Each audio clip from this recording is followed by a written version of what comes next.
Good afternoon. हम लोग class 10 का पढ़ रहे हैं क्वाड्रेटिक ज्योमेट्री, निर्देशांक ज्यामिति।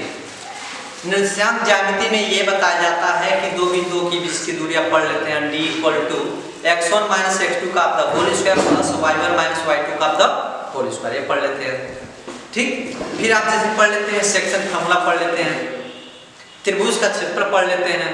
तो अब यहाँ पे जो हमारा ये देखना है कि इसका तीन कोऑर्डिनेट दे रखे हैं, तीन निर्देशांक दे रखे हैं a b c। कह रहा है कि यदि कोई बिंदु है, हिंदी समझिए आप लोग, यदि कोई बिंदु है a0, उसके बाद b0, x y कोलिनियर मतलब संरेख है, तो संरेख है तो सिद्ध करना है इतना होना चाहिए। इस पे सिद्ध करना बहुत आसान तरीका है, दिमाग पे एकदम लगाइएगा। तो यहाँ पे क्या, जब तीन बिंदु दिया रहता है तब बिना सोचे समझे जो है आप एकदम लगा दीजिए त्रिभुज का क्षेत्रफल। त्रिभुज का क्षेत्रफल में दो तरीके से फार्मूला होते हैं, एक तो बेस और हाइट को लेकर चलते हैं, एक कोऑर्डिनेट को लेकर चलते हैं। तो बेस हाइट वाला आप जैसे सोचेंगे एरिया पर ट्रायंगल का बेस इनटू हाइट, ये वाला इसमें यूज होगा नहीं, क्योंकि यहाँ पे फिगर बना के हाइट नहीं दिया हुआ, बेस नहीं दिया हुआ, तो ये फार्मूला आप नहीं यूज करेंगे, ये फार्मूला नहीं यूज होगा। यानी एरिया इक्वल टू कौन सा तब यूज होगा, हाफ x1, फिर यहाँ पे x1 लिखते हैं y2 - y3, पुनः x2 y3 - y1, इसके बाद x3 y1 - y2। ये फार्मूला होता है, सूत्र होता है, सूत्र formula. Area of triangle when the given the three coordinate, जब तीन कोऑर्डिनेट दिए रहते हैं, प्रथम निर्देशांक, द्वितीय निर्देशांक और तृतीय निर्देशांक, have the given the three coordinate. ठीक है, तो यहाँ पे x1 x2 x3, देखिए दिमाग लगाइएगा थोड़ा सा, इसको याद करने का तरीका भी। x1 x2 x3, जब x1 लेके चलेंगे यहाँ लिखेंगे y2 से y3, जब ये x2 लेके चलेंगे फिर यहाँ से रिपीट करना शुरू कर देते हैं y3 से आपका y1, जब ये लेके चलना शुरू कर देते हैं तब लिखते हैं y1 से लिख देते हैं आपका y2। ऐसे सर्किल थोड़ा दिमाग में बैठाइए, तीन ठो x1 x2 x3, x1 x2 x3, y1 y2 y3।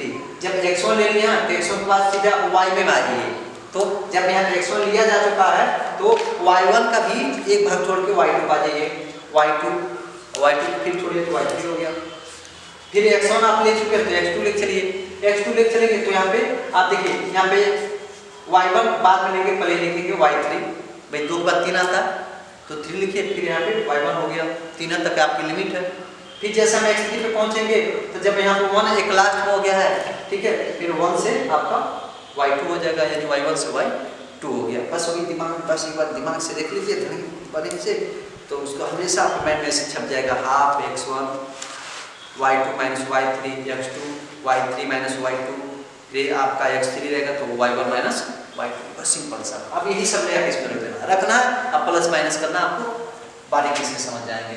a = half, आधा, 1/2। व्हाट इज द x1 है, देखिए इसी को सपोज करते हैं, यहाँ पर लिखना किनारे की x1 = आपका a, y1 = आपका 0, x2 = आप भी समझिएगा 0, y2 = b,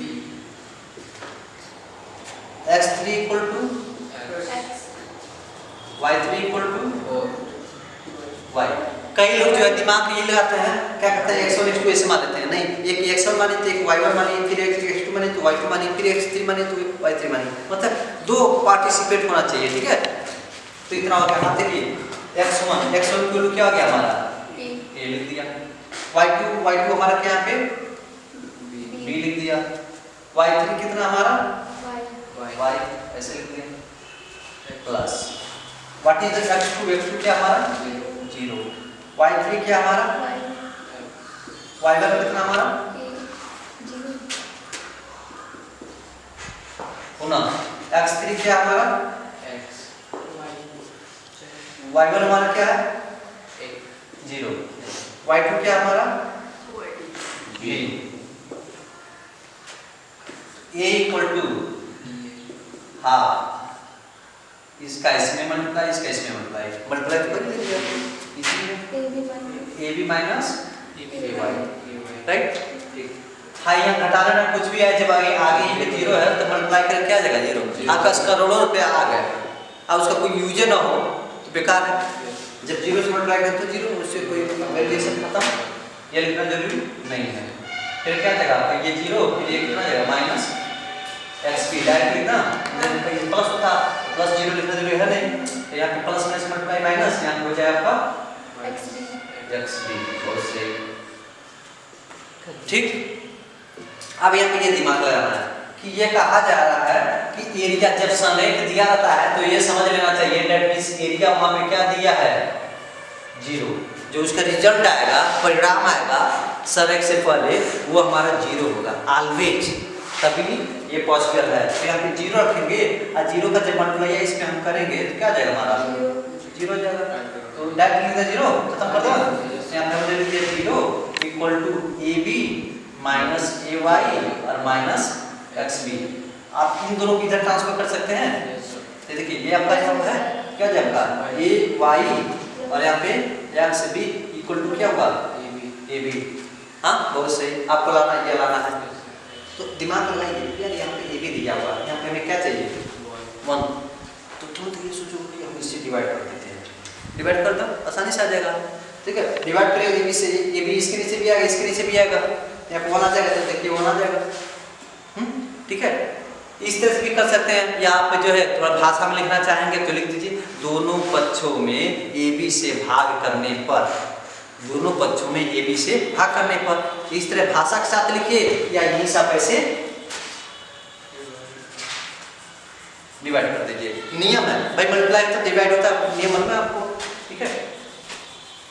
तो देखिए a y upon a b, बीच में प्लस है, प्लस लगाया, फिर यहाँ पे x b upon a b और यहाँ पे ए बी अपॉन, जैसे डिवाइड होगा तो एक का बचेगा ना, सही काट देंगे तो भी तो एक आएगा, या डायरेक्ट आप लिखेंगे तभी वही चीज आएगा। तो what is cancel here a to a and here the b to b, फिर y अपॉन b और यहाँ पे x upon a equal to 1 आ गया।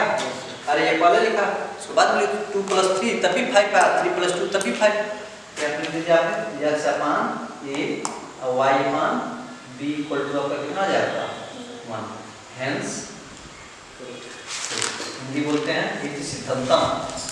हाँ, तो इस तरह से आपको आज मैं आशा करता हूँ आपको समझ में आ गया, बहुत इजीली है। सो गॉड ब्लेस यू, लाइक